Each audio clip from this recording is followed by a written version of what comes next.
as a recorded video in a video competition called Innovate the Block. Would you tell us a little bit about that and how that went? Sure. Thank you. First of all, well, let me introduce myself before I start talking. My name is Patrice W. Glenn Jones, and I am the Executive Director of Online Education and Programs at Alabama State University. And first of all, I want to say about the projects that both Professor Campbell and Dr. Moo have presented. I think it's just such a testament about our students, right? And how just amazing they are, and how if we give them the right opportunity to demonstrate and be knowledge producers, they can do some phenomenal things. And so that was kind of the idea behind HBCU Students Inform the Block.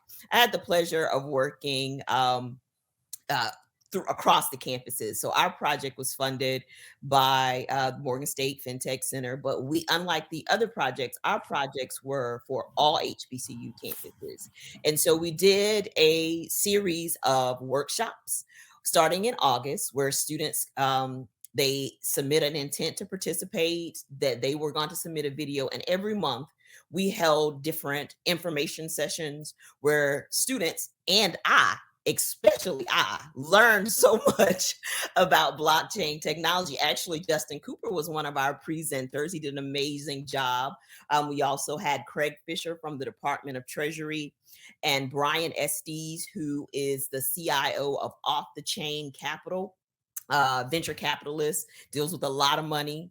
And so our students every month leading up to their video submissions, they learned about blockchain. They took in information.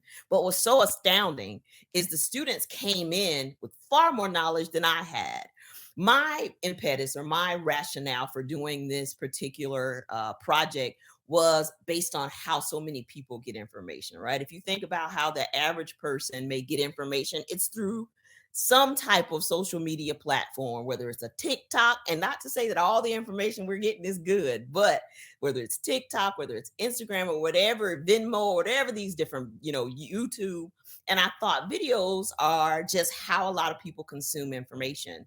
And so I wanted our students to be the teachers, to be the people who are disseminating and sharing a knowledge and spreading awareness. And so that's where it came from. So we had a short video competition. Well, we had a short video category where those were the kind of TikTok style videos that were supposed to be short. And then we had longer video competition, a longer video category where the students could submit videos that I believe were up to like 3 minutes. I can't remember the exact time, but the students were amazing in the fact that they were, coming to these workshops every month.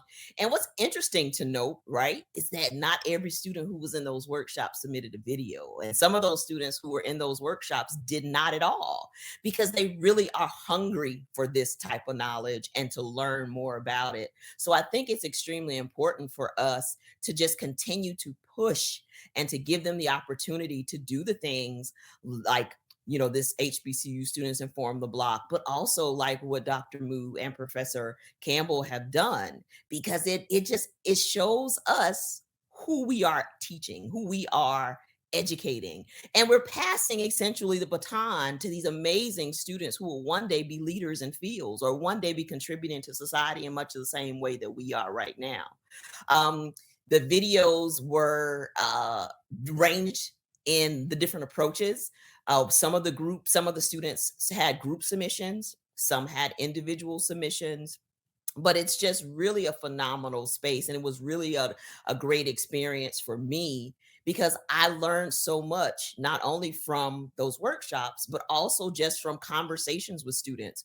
We also did something really phenomenal. And Justin Cooper, again, who's our moderator, and the 901, the Blockchain 901, is the company he represents. They partnered with our students to mentor them. So we kind of, each mentor had a group of students. And so the students could reach out to them with questions with regard to, to make sure that the content that they were delivering was accurate. And students would reach out to me and ask me questions, and I would be like, I can't answer blockchain questions, baby. I can only answer questions about this video competition." So it was just really great. It was great because the students came up with different ideas about use cases around blockchain. Mhm. They had different, ideas about how it could be used. And I think that's where we are. When I look at the state of situations, right? Just the other day, I was in the grocery store and looked for just some simple vegetable oil. It was like nearly $6. And I didn't buy the vegetable oil because I was just amazed about how expensive things are. And one of the young men I asked one of the managers, I said, "Why is this so expensive?" He said, "Well, it's the supply. We having issues with supply chain." And I'm like, that's one of the use cases for blockchain. Like, what do we need to do? Because I don't want to pay $6 for vegetable oil. So it's so amazing how even in the videos, our students were offering their perceptions of stuff. And they were saying, hey, we could use blockchain within the communications field. One of the extremely important points I think about this competition is that we did not limit them with their discussion. We did not tell them they had to talk about A or B or C. We said, hey, some aspect of blockchain we want you to discuss. Some aspect, whether it's a use case, whether it's just a simple instructional video, because the good thing to know is that the audience that your videos will be going out to will range. Some people are like me and have extremely limited knowledge, but then some people are like Justin Cooper, who may have a really extensive knowledge. So maybe a use case idea would be interesting to him, whereas maybe for me, I just need to know the basics. So we didn't pigeonhole them. We just gave them a rubric, and the rubric contained, they had like 60 points for content, maybe 10 points for creativity, 10 points for lighting. I don't remember exactly what it was, but of course we put the content being the heaviest because we wanted to make sure that what they were saying to the audiences was accurate. So we were very proud of the students who not only came to the workshops every month, but also the students who submitted videos and the winners.